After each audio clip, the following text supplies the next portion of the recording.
que o português tem a ver com o latim e com o italiano? Aí a gente precisa recorrer um pouco à história.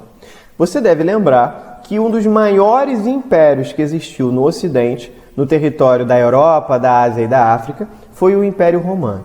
O Império Romano que começa, é originário do Vale do Lácio, um valezinho que ficava às margens do rio Tibre, na Itália, onde foi fundada a cidade de Roma. Por ficar no Vale do Lácio é que eles chamavam seu idioma de latim. Lembrando que Lácio em latim é latio, com T. O latim, então, ele vai se difundir por quase todo o mundo antigo em razão do Império Romano. Só que você deve lembrar da ideia do substrato. O substrato das línguas que eram faladas nas regiões ocupadas pelo Império permaneceram e foram fundamentais para que, ao fim do Império Romano, as línguas faladas nessas regiões já fossem bastante diferentes do próprio latim. A gente chama essas línguas de romanças, por isso a ideia de romanças italiotas ou italianas.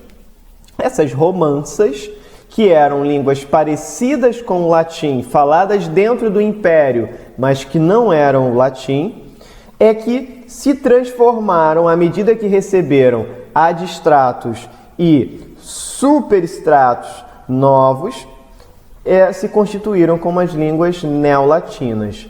As mais reconhecidas delas, sem dúvida, o espanhol, o português, o italiano, o francês e o romeno, dentre inúmeras outras línguas que são menos faladas, mas que são também consideradas neolatinas. O próprio português, falado na região da Lusitânia, que é uma região ao sul da Galícia, um território hoje que pertence à Espanha, eles falavam um idioma só, o galego-português, que depois se separa, novamente, com uma série de influências das variações linguísticas e, claro, dos substratos, superstratos e adstratos, sobre os quais já falamos, essas línguas ganharam independência. Hoje nós temos o galego, falado na região da Galícia, região que pertence à Espanha, e nós temos o português, que foi falado aí no Reino de Portugal e com a expansão marítima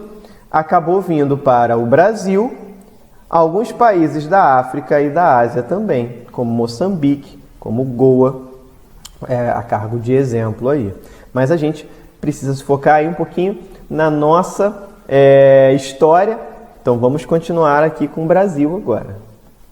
Mas antes disso, vamos entender aí o que fez do português um idioma único, um idioma que se diferenciou dos seus irmãos naquele grande tronco de romanças, É porque o português, ele recebeu, como a gente falou, substrato, adstrato e superstrato diferentes.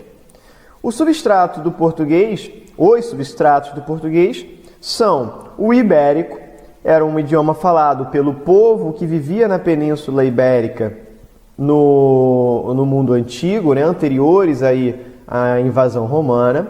A gente tem palavras como barro, baía, bezerro, balsa, cama, esquerdo, garra, manto e sapo, como exemplos da influência do ibérico. Temos também a influência do celta, a língua do povo celta, do povo que ocupava essa região da Península Ibérica, mais um povo de cultura diferente, de cultura celta. O mesmo povo que vivia ali na região da Bretanha e da Gália, atual França. E aí a gente tem algumas heranças, como as palavras bico, cabana, caminho, camisa, carro, cerveja, gato, gordo, e tem o resto da lista aí, o glorioso druida e o bardo, elementos característicos da cultura celta. Temos influência também no português do fenício e do púnico.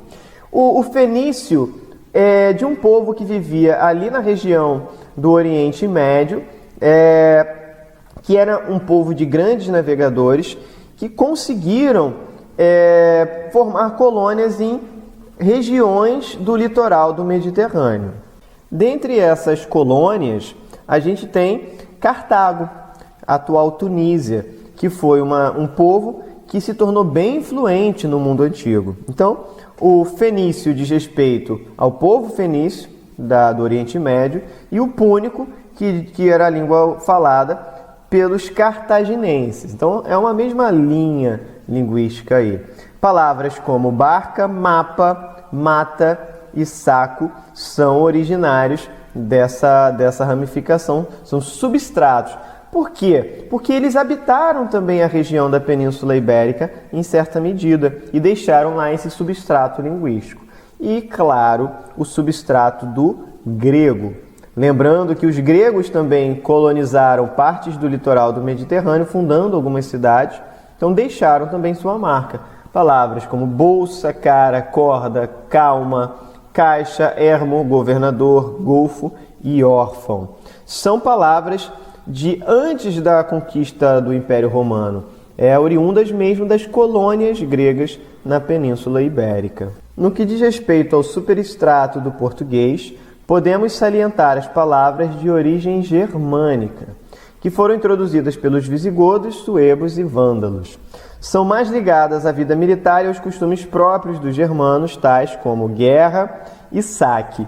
Lembrando que aqui a gente já está avançando na história e chegando às invasões bárbaras ao Império Romano, que deixaram ali o seu superextrato. Palavras como acha, arauto, arreio, agasalho, albergue, anca, aspa, barão, banco, banho, branco e toda essa lista infinda que você encontra aí de influência da origem de origem germânica, né? E aí, lembrando das invasões dos povos germânicos ao sul da Europa e também a Península Ibérica. E chegamos aí à lista dos adstratos do português. São duas e principais as influências que vêm do árabe, em razão da ocupação moura do sul da Península Ibérica, que deixaram palavras que são facilmente reconhecíveis, porque elas trazem o artigo invariável al, né, muito característico do árabe, sempre antes de x, e, c e d. Em palavras, então, como arroz, azeite, açougue e aduana. Temos ainda o álcali, alarde, alarido, alcunha, algazarra, álgebra, azulejo, alvará, almofada, alcateia, uma lista bem grande de influência. Outra influência que a gente tem, outro adstrato que a gente encontra no português, é a do provençal ou do oquitâneo. Lembrando que a Provença é aquela região ao sul da França, grande produtora de vinho e também de cultura mediterrânea, que mantém ainda vivo o seu idioma, que se assemelha muito ao português, diga-se de passagem. Há uma proximidade muito grande entre essas duas línguas.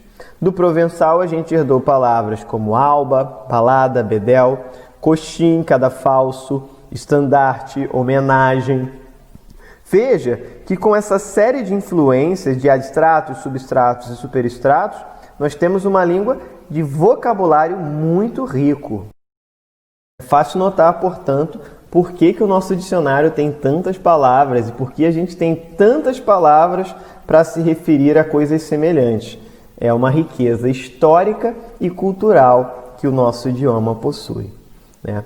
Então, agora finalmente, vamos entrar aí no Brasil e entender como que essa língua portuguesa, já com uma vasta história, já com uma bagagem cultural elevadíssima, vai aportar em novos territórios, vai chegar às Américas. E aqui, claro, o movimento de variação da língua, ele vai continuar.